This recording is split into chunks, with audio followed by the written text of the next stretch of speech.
இந்த இடம் பார்த்தீங்களா, ராமநாதபுரம் மாவட்டத்தில் ராமேஸ்வரன்னு ஒரு இடம் இருக்குல்ல, கடற்கரை ஒட்டி முக்கியமான ஒரு இடம்.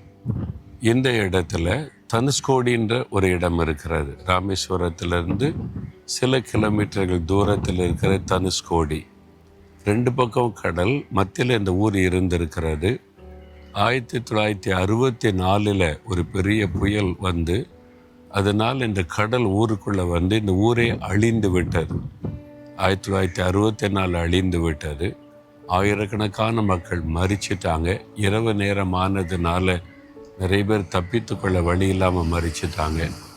அதன் பிறகு இந்த ஊரில் வந்து யாரும் வசிக்க முடியாத சூழ்நிலை. இப்பொழுது டூரிஸ்ட் வர்றதுனால சில கடைகள் அவைகள் தான் இருக்கிறது. மக்கள் இங்கே வசிப்பதில்லை. ஆனால் அந்த நாட்களில் 40 வருஷத்துக்கு முன்னால் இங்கே ஒரு பெரிய ஊர் இருந்திருக்கிறது. ஒரு தேவாலயம் பாருங்கள், ஒரு கத்தோலிக்க தேவாலயம். இதெல்லாம் அந்த நாட்களில் இங்கெல்லாம் மக்கள் வந்து ஆராதித்திருக்கிறாங்க. இன்றைக்கு புயலினாலே பாதிக்கப்பட்ட சில வீடுகள், தேவாலயங்கள், ஸ்கூல்கள் எல்லாமே இங்கே இருக்கிறது. ஒரு துயரமான சம்பவம் நடந்த ஒரு இடம் இது. சரி, இந்த நாளில் ஆண்டவர் எனக்கு என்ன வசனம் வைத்திருக்கிறார் நினைக்கிறீங்களா? 72வது சங்கீதம் 12வது வசனம். கூப்பிடுகிற எளியவனையும் உதவியற்ற சிறுமையானவனையும் அவர் விடுவிப்பார். கூப்பிடுகிற எளியவனை அவர் விடுவிப்பார், சிறுமையானவனை விடுவிப்பார். ஒருவேளை நீங்கள் நினைக்கலாம், நான் ஒரு எளிமையானவனுங்க, ஏழை குடும்பங்க, எனக்கு யாரையுமே தெரியாதுங்க, அதனால் இந்த மாதிரி நான் வந்து உதவி செய்ய யாரும் இல்லாமல் கஷ்டப்பட்டு கொண்டு இருக்கிறேன், யாரையும் நான் மதிக்கிறதும் இல்லை, ஏன்னா நான் இது மாதிரி சிறுமைப்பட்டவன் ஆயிட்டேன் அப்படின்னு நினைக்கிறீங்களா?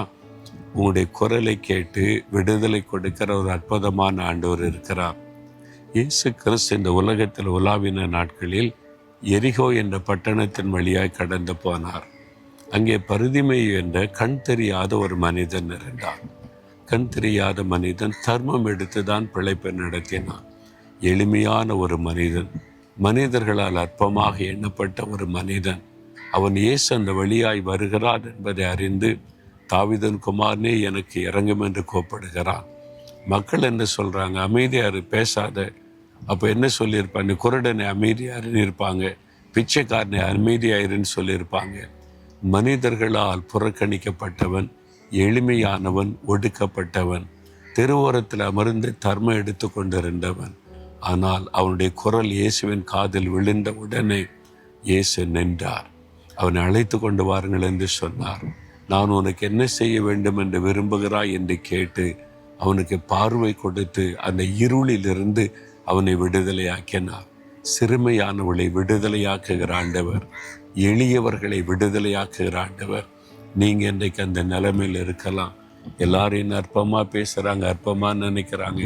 எங்கள் ஊரில் நான் வசிக்கிற இடத்துல என்னை மதிக்கிறதும் இல்லை, நான் கஷ்டப்பட்டு போன எளியவன் என்று கலங்குறீங்களா?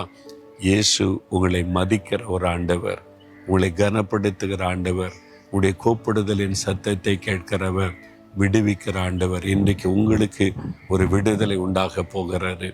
உங்களை தூக்கி ஆண்டவர் எடுக்க போகிறார். யாரும் உங்களுடைய குரலை கேட்க இல்லாவிட்டாலும் இயேசு உங்களுக்கு இருக்கிறார். இன்றைக்கு ஆண்டவர், இயேசுவே தாவீதின் குமாரனே எனக்கு இறங்குன்னு பரிதிமேயு மாதிரி ஒரு சின்ன ஜெபம் பண்ணி பாருங்க. கர்த்தர் உங்களை தூக்கி எடுத்து இந்த இக்கட்டை, இந்த ஆபத்தில் இந்த விடுதலையாக்கி உங்களை மகிழ பண்ணுவார். அந்த இருளிலிருந்து வெளிச்சத்துக்குள்ளே கொண்டு வந்துடுவார். உடைய வாழ்க்கையை தலைகளாக மாறிவிடும். தர்மம் எடுத்து கொண்டு இந்த பரிதிமேயு இனிமேல் தர்மம் எடுக்க வேண்டிய அவசியம் இல்லை. என்ன கண் பார்வை வந்துவிட்டது, வெளிச்சத்தில் வந்துவிட்டார். அவனுடைய வாழ்க்கையை தலைகளாக மாறிவிட்டது. அதே மாதிரி அற்புதத்தை உங்களுக்கு இன்றைக்கு இயேசு செய்வார். கூப்பிடுறீங்களா அவரை நோக்கி? ஆண்டவரே, எளியவர்களையும் ஆண்டவரை ஒடுக்கப்பட்ட புறக்கணிக்கப்பட்டவர்களையும் விடுவிக்கிற ஆண்டவர் நீர். பரிதிமேயுவின் சத்தத்தை கேட்டு விடுதலையாக்கினீர். எனக்கும், எளியவனாகிய எனக்கும், புறக்கணிக்கப்பட்ட ஒடுக்கப்பட்டிருக்கிற எனக்கும் நீதி செய்யணும், விடுதலை கொடுக்கணும், ஒரு அற்புதம் செய்யணும். இந்த காரியத்தில் இன்றைக்கு எனக்கு ஒரு அற்புதம் செய்யுங்க. இயேசு கிறிஸ்துவின் நாமத்தில் ஜெபிக்கிறேன் பிதாவே. ஆமேன்.